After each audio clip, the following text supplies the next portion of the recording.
of the day Athena, happy birthday, God bless you। এবং সমস্ত আমার যত সাবস্ক্রাইবার তাদেরকেও আমি জানাই অসংখ্য ধন্যবাদ। সাবস্ক্রাইবার যারা প্রথম থেকে আমাকে সাপোর্ট করে যাচ্ছ তাদেরকেও জানাই আমি অসংখ্য ধন্যবাদ। Thank you to all my subscriber for supporting me continuously. বন্ধুরা, মন যাচার চ্যানেলে আপনাদের সবাইকে স্বাগত। আমি পারমিতা। আজকে আবারও একটা রিকোয়েস্টেড ভিডিও আপনাদের সঙ্গে শেয়ার করব। আমার এক ইতালিয়ান ফ্রেন্ড, ওর নাম হচ্ছে অ্যাথেনা। ও আমাকে রিকোয়েস্ট করেছিল যে আমি একটা পিৎজা বানিয়ে ওকে দেখাই। সামনে ওর জন্মদিন, কাল ওর জন্মদিন, ওই উপলক্ষে ও আমাকে রিকোয়েস্ট করেছিল। আমি এই পিৎজাটা বানানোর চেষ্টা করছি এবং ওকে ডেডিকেট করে এই পিৎজাটা আমি বানাচ্ছি। আসুন দেখি এর জন্য কি কি লাগে। প্রথমে আমি এখানে একটা কাপ নিয়ে নিচ্ছি এবং কাপের মধ্যে আমি হাফ কাপ জল নিয়ে নিচ্ছি। এই জলটা হবে লিউকওয়ার্ম ওয়াটার, একদম যেটাতে আমি হাত দিয়ে হাতের আঙুল দিলে যেন সেই গরমটা সহ্য করতে পারি, এরকম লিউকওয়ার্ম ওয়াটার জলটা নেব। এবার এখানে আমি ইনস্ট্যান্ট ইস্ট 1.5 টেবিল স্পুন দিয়ে দেবো, আর দিয়ে দেবো 1.5 টেবিল স্পুন সুগার দিয়ে এটাকে ভালোভাবে মিশিয়ে 10 মিনিট মতো রাখবো। দেখুন, এটাকে ভালোভাবে মিশিয়ে এটাকে 10 মিনিট রেস্ট হতে দিতে হবে। এবার এই কাপের মেজারমেন্টে আমি 3 কাপ নিয়ে নেবো ময়দা। আপনারা চাইলে এখানে আটা ইউজ করতে পারেন, আমি এখানে ময়দা ইউজ করছি। এই আমার 3 কাপ ময়দা দেওয়া হয়ে গেল। এবারে আমি এখানে দিয়ে দিলাম, এখানে আমি হাফ টি স্পুন দিয়ে দিলাম নুন, আর দিয়ে দিলাম 2 টেবিল স্পুন অয়েল। এদিকে দেখুন, ইস্টটা আমার হয়ে গেছে 10 মিনিট, এটা ফুলে গেছে। ইস্টটা ভালো আছে, এটাতেই বোঝা যায় যে ইস্টটা ভালো আছে। 10 মিনিট বাদে এটা ফুলে গেছে আর উপরে একটা ঝাঁঝ চলে এসছে, তাতে বুঝবেন যে ইস্টটা ভালো আছে। যদি এরকম ঝাঁঝটা না আসে তাহলে সেক্ষেত্রে কিন্তু আপনাদের ইস্টটা চেঞ্জ করে ভালো ফ্রেশ ইস্ট দিতে হবে। এবার এই ইস্টটা আমি এটার মধ্যে দিয়ে দেবো। প্রথমে আমি একটু এটা স্প্যাটুলার সাহায্যে ভালো করে মিক্স করে নিচ্ছি, কারণ এটা একটু স্টিকি প্রথম অবস্থায় থাকে, সেই জন্য এটা আমি প্রথমে এইভাবে মিক্স করে নিচ্ছি।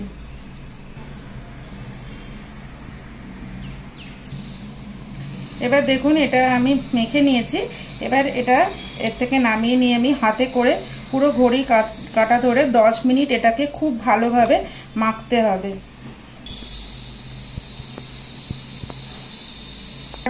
এর মধ্যে এই ময়দাটার মধ্যে আমি এই পুরো ডোটা নিয়ে নেব।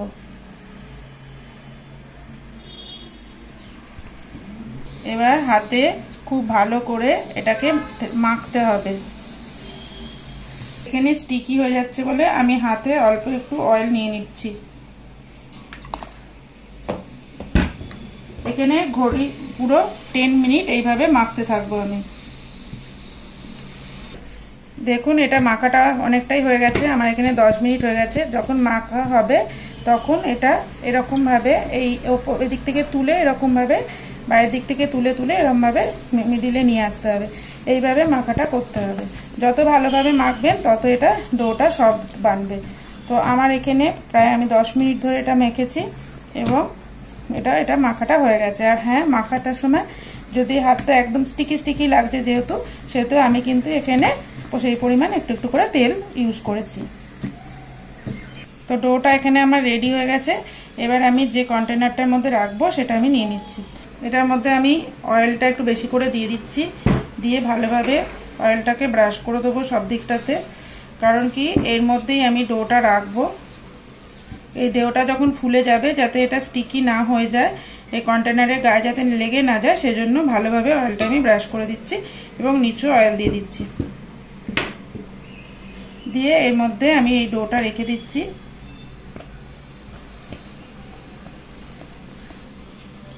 দিয়ে ওপর দিয়ে আমি আবারও একটু অয়েল দিয়ে দিচ্ছি। ওপর দিয়ে আমি ভালোভাবে অয়েল দিয়ে এটা রেখে দিচ্ছি।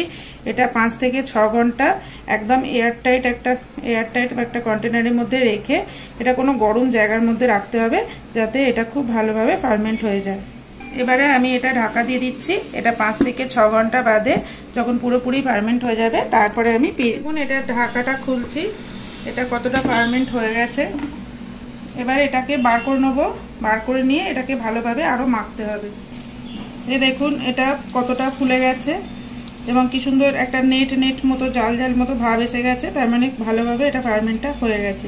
কিন্তু এটা অনেকটাই স্টিকি হয়ে গেছে, এটা আবারও ভালোভাবে মাখতে হবে।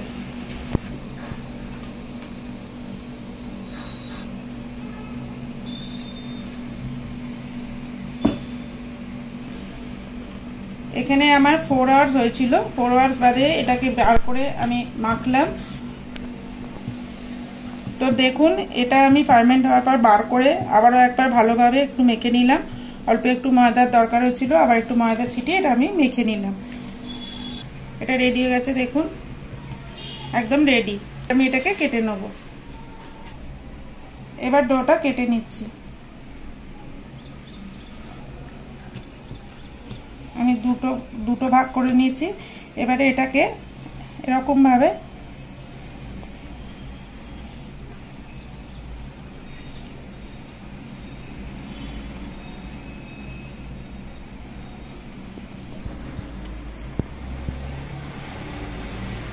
এবারে হাতের সাহায্যে এটাকে আমি চেপে চেপে একটা শেপ দিয়ে দেবো। ইটালিয়ান পিজাতে এটা থিন কাস্ট করে, আর আপনারা চাইলে থিন কাস্টও করতে পারেন বা মোটাও একটু রাখতে পারেন, সেটা আপনাদের ওপর ইচ্ছা। তো আমি এখানে খুব থিনও করব না, খুব মোটা করব না, মিডিয়াম রাখবো। আমি এই প্লেটটার মধ্যে পিজাটা হতে দেবো।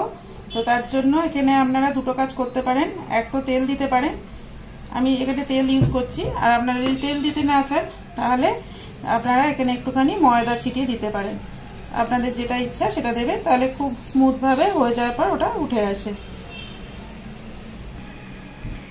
এবারে আমি হাতের সাহায্যে চেপে চেপে পুরো প্লেটটার মধ্যে এটা ছড়িয়ে দেবো। এবারে সাইডগুলো একটু এরকমভাবে ফোল্ড করে দেবো।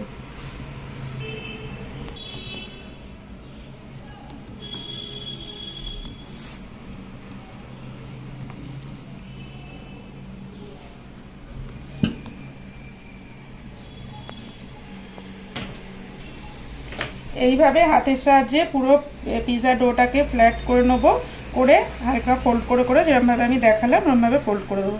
এবার একটা কাঁটা চামচের সাহায্যে পুরো পিজাটা এরকম গর্ত গর্ত করে দেবো। এখানে আমি রেডিমেড পিজা সস নিয়ে নিয়েছি, এই পিজা সসটা আমি ইউজ করব। তো এখানে প্রথমে 1 টেবিল স্পুন নিচ্ছি।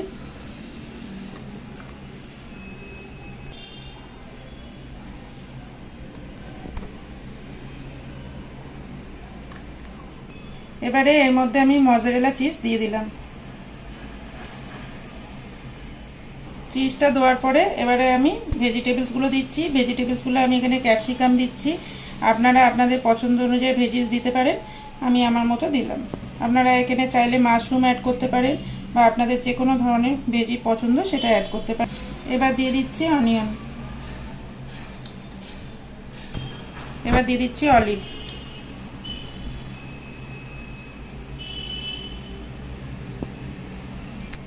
এটা এবার ডেকোরেশন আমার রেডি হয়ে গেছে। এবার এটা আমি মাইক্রো ওভেনে দেবো। এটা আমি 200 ডিগ্রি সেন্টিগ্রেডে প্রথমে প্রিহিট করেছি 10 মিনিটস। এবার নিয়ে এবার 45 মিনিটস এটা বেক হতে দেবো। সাইড দিয়ে একটু তেল ব্রাশ করে দিচ্ছি।